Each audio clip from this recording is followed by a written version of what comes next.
What's going on, guys? Welcome to another video. I'm your boy NarikChase, and in this video I have a question.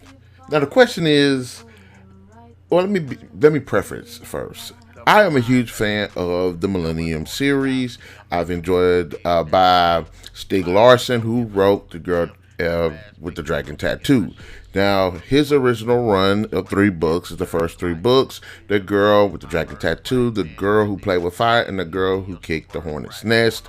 And after his passing, the torch was passed on to David Lagercrantz, who did The Girl of the Spider's Web, The Girl Who Takes an Eye for an Eye, and The Girl Who Lived Twice. Who Lived Twice. And now Smirnoff has done the last 2 books and is in the works of doing the 3rd one, The Girl with Ice in Her Veins and The Girl in the Eagle's Talons, even though I said that backwards. But I'm a huge fan. I've loved the characters. I like the characters so much, and I love the books so much.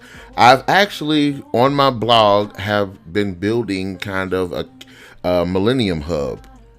There's a lot of information regarding the Millennium series, and unfortunately it does not seem to be a really good centralized place. There is the Girl with the Dragon Tattoo, the Millennium series wiki page, but there is not updated.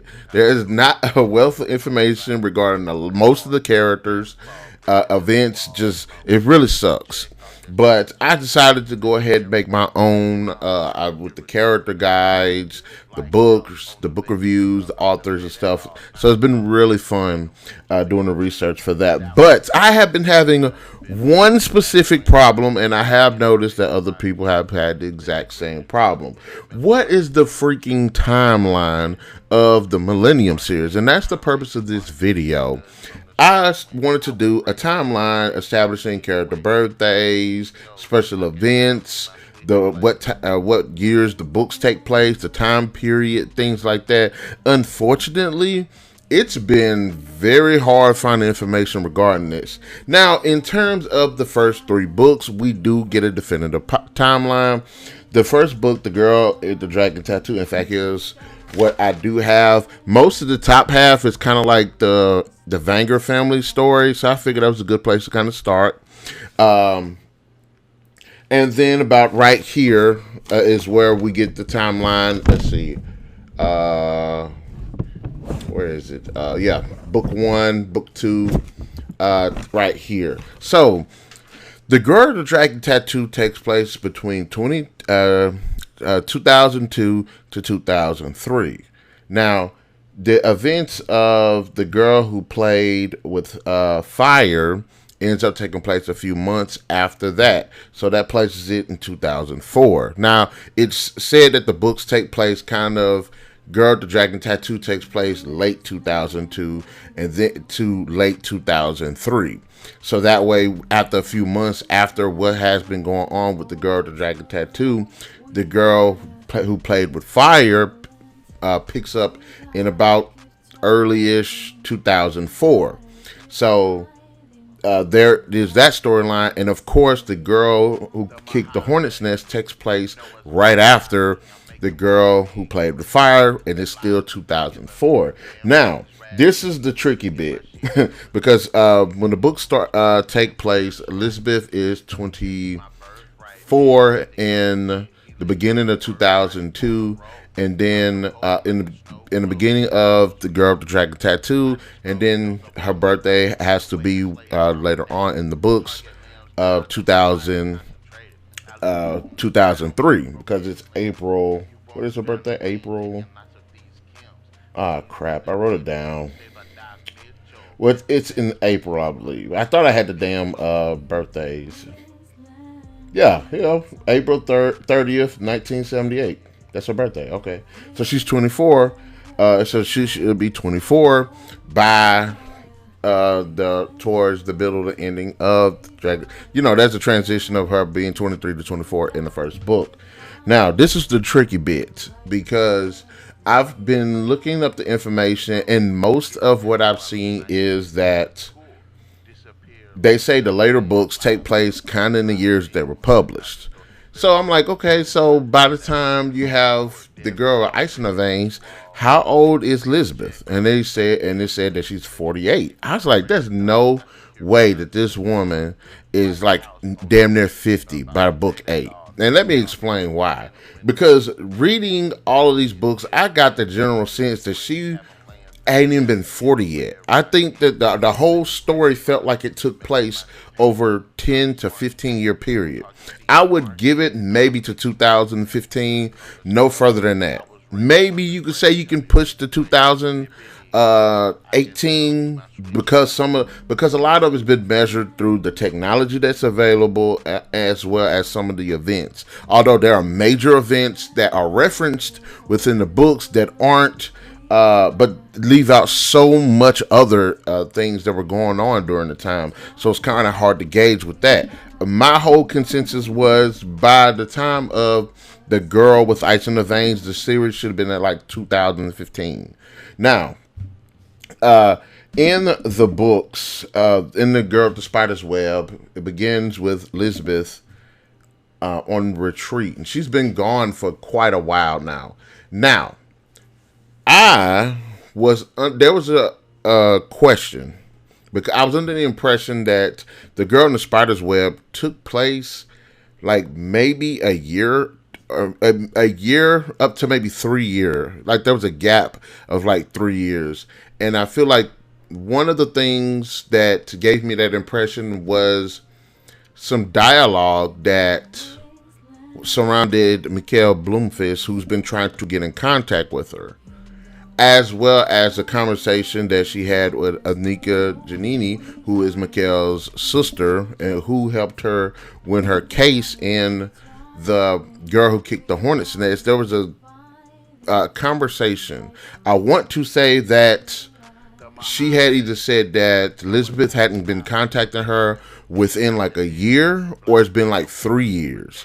And it's been coupled with some dialogue that's been with Mikael. So I was under the impression that this story took place a year to up to 3 years. That's a perfectly enough amount of time for us to have the characters kind of go about their own way and stuff. But there was something about the dialogue. I need to go back to get the specific wording on both counts.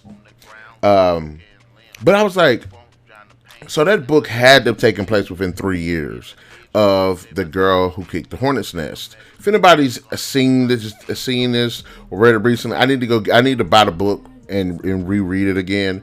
But so at first, if we're playing with the idea that this is what happened, then I said if it was within a year, I'd say The Girl in the Spider's Web took place either 2005 or around middle to late 2005 to either 2008 or 7. Okay, cool. We'll stick with both of those dates and see where we go. Okay, so in The Girl in the Spider's Web, at the end of it, she ends up saving Marcus, the little autistic boy, but she gets arrested because she basically did kidnap him. She still broke a law.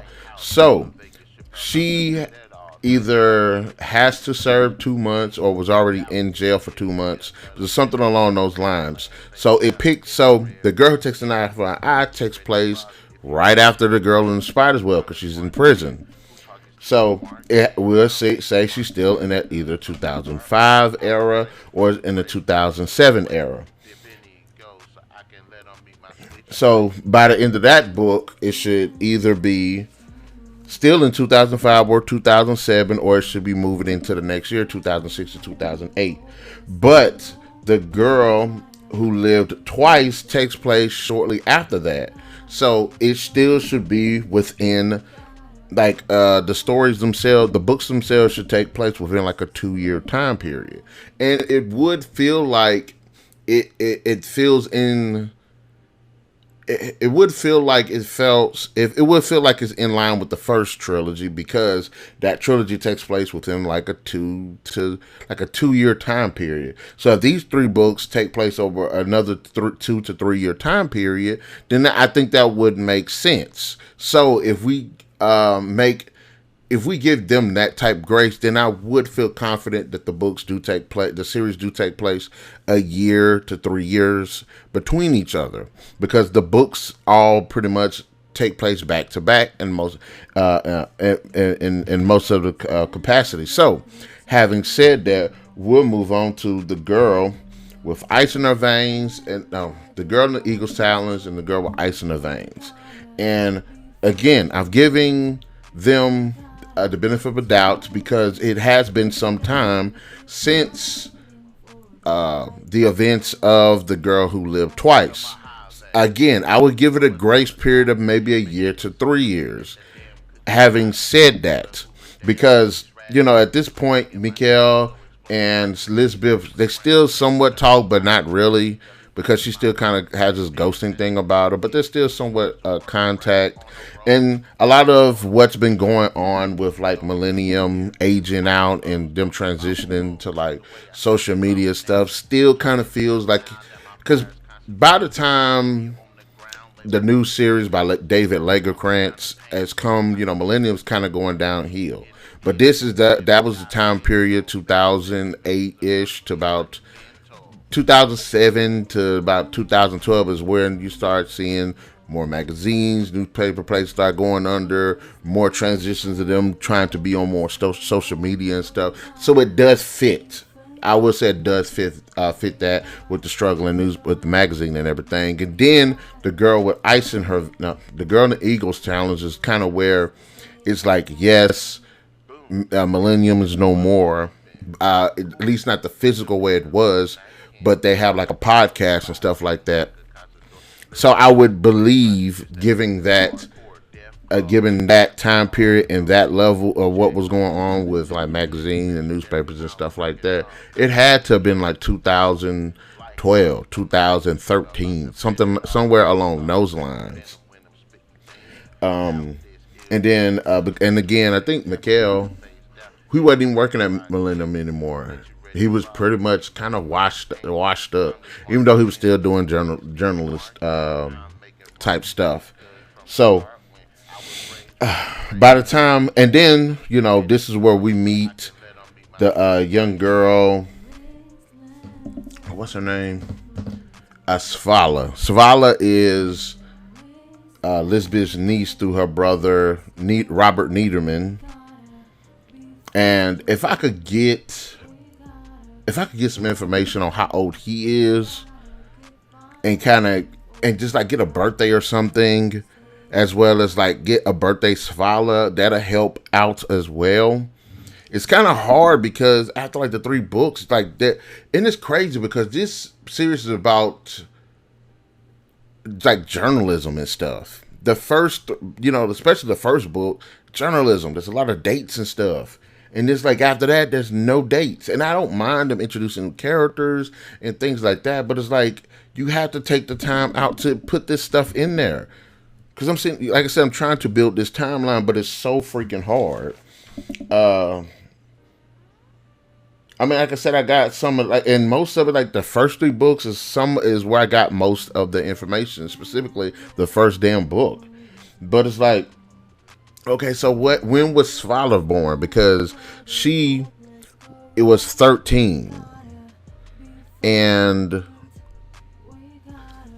if I'm going by the logic of what I was thinking, then I would say Svala had to have been born in the 2002, or had to have been born in like the 2000, like maybe 2000, because she's 13, and I think Lisbeth is like 12 years older than her. I need to go back again, listen to the books for specific dates, so that help me kind of backlog, reverse engineer these dates. So she's 13, and then the girl in Ice of Age, she turns 14. And by this time, Lisbeth cannot be at 40. I'd say she's at most mid-30s, because she's 24 in the first, 23 to 24 in the first book. And then if you take the first book out of the first 3 books and you add the time jump, which has had to been like a year to at least the max 3 years. So that right there is like 5 years. No, that's like 4 years. So 2002 to 2005, if we're going by that, would be 3 years. But if we're going to 2007, then that'd be 5. And if you add that on to that's 30, and then we add an additional 3 for this trilogy, then she'd have to be at like 33, 34. So I would say that Svala had to have been about 20 years, was born in 2000, because if she's 13 and the books take place within that, after that time jump, which is, let's see, if the last book was 2008 and we give them 3 years, 2 to 3 years after that, then that'd be 2011. So if we would kind of match up to the almost to the date, the dates would almost match up. And Savala would have been born in 2000 if we're going by this, and this book takes place in 2011 or 2012. Then Savala would have been born in 1998.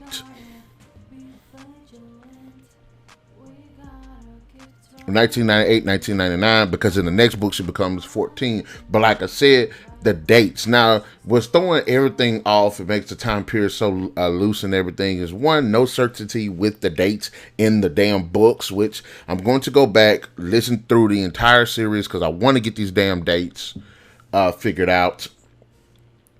And then there's the technology, which I would say I don't mind the technology, but the problem with that is there are certain places where some technology there's 2 levels to the technology. One level is when it was actually invented, created, or whatever, and then the next is how available it became. So there were laptops back in the day, but they weren't as widely available as they are now. There were computers at a certain point, but they weren't widely as available as they are now. There were hacking tools, cell phones. There were different things that were created and weren't on the market for a while before they became available to the public. So when people or whoever it is going by the technology that's in these books, I wonder if they're taking both of those things in consideration, because you could say, hey, you know, this type of hacking tool did not exist. Did it exist, or was it widely available? Like, you know what I'm saying? There'll be certain people that could have access to it. Like, there would be certain things hackers would have access to that most regular people wouldn't even think to utilize. So there is that. And then real world events, some of them, especially because a lot of the stories kind of are into like the backdrops. Like there was an issue in The Girl with the Eagles Challenge regarding wind farms and deers and stuff like that. No, I think the deers was in the second one. Or was it? It's either in there is an instance where deers are a major factor, and there's like a mining thing, but there was like the whole global warming thing that happened in the 2010s, and they tried to play it like it's in the books, is trying to play it like it could potentially be nowadays in the 2020s, but I was like, no, this was a big thing back then during that time period. So if you're going to go with the wind farms, you can shift that to the 2010s, because there was major then. It's the thing now, but it was bigger then, it felt like, especially with the Green New Deal and all of this stuff. Then I actually feel like there was a mention of Trump in one of the previous books. I know I read the comics too, and I know there was some mention of Trump in the comics, and allude to him in the comics in some capacity. But I need to go back through the books to actually get just like I said, I'm trying to get these timelines down pat. Like I said, I've only got 2 birthdays from the main cast. Hell, I don't even got Erica Berger's birthday, which doesn't make any sense. So, I mean, and Carmilla and Lisbeth are twins, so they obviously got the same birthday. I got Mikael's birthday. So by Dragon Tattoo, Lisbeth, Carmilla are 24. and Mikael is 42. Now, Zala is Lisbeth's abusive and asshole father. He was born in 1940, and by the point of the Girl with the Dragon Tattoo, it's been 60 plus years. So he's about 64, 63, 64-ish. So I'm just, if anybody's got some a good source of information regarding this, or if there is some evidence that points to the contrary, I need to know. I do not accept the fact that they're saying that, okay, the books take place in the years that they're published, specifically with the older ones. That doesn't make any sense to me. If you say 10 years prior, I get it, but there's no way in hell by the 8th book that Mikael's in his 60s, Lisbeth is damn near 50. I do not buy that whatsoever. So I'm going to keep pushing and keep trying to go. Like, we got Blomkvist and Lisbeth family tree, and I can't even get that. That's a Marcus, or what did I say, August, with the kid in the spider's web. I'm getting Mikael's grandson mixed up with the boy from In the Spider's Web, and I can't remember if it's August or the other boy. But like I said, I'm looking at the family tree, and I want to flesh that out, but I can't flesh that out because there's not enough damn information. So I'm going to keep digging, and I want to make this timeline of the books and stuff. And I would love to talk to the estate or whoever, somebody to figure this out. I would love to interview the people that publish these books and look, I need you to explain this to me. I want to hear a deep dive or something. Somebody help me, point me in the right direction, because this is really bothering me. Like I said, I like the books and stuff. It's just, if they say that all of the, if they say if Lagercrantz and Smirnoff's books take place like 10 years, maybe 7 years prior to each book, I can buy that, because there's nothing definitive about the timelines in there, because a lot of the major events that are going on within the books happen in real life over a period of years. So we'll see. I'm gonna keep digging, and I do want to build this, and I would appreciate anybody who had any information regarding this, because like I said, I love this series. I've watched the movies, I've read the comics, I'm in collecting the books, the audio books. Love the series. I'm kind of worried about the TV series that they got coming out, because they're gonna be changing so much. But I guess if they can stick to the spirit of it, I don't have a problem. But anyways, this is just a passion project of mine that I've wanted to do, and I appreciate you for sticking with me all the way to the end. Be sure to like, share, subscribe to this channel. We upload every Thursday at 3 p.m., every Sunday at 11 a.m. Be sure to hit that like, share, subscribe, that notification button to get the best of what we got going on, and we'll definitely catch you guys later.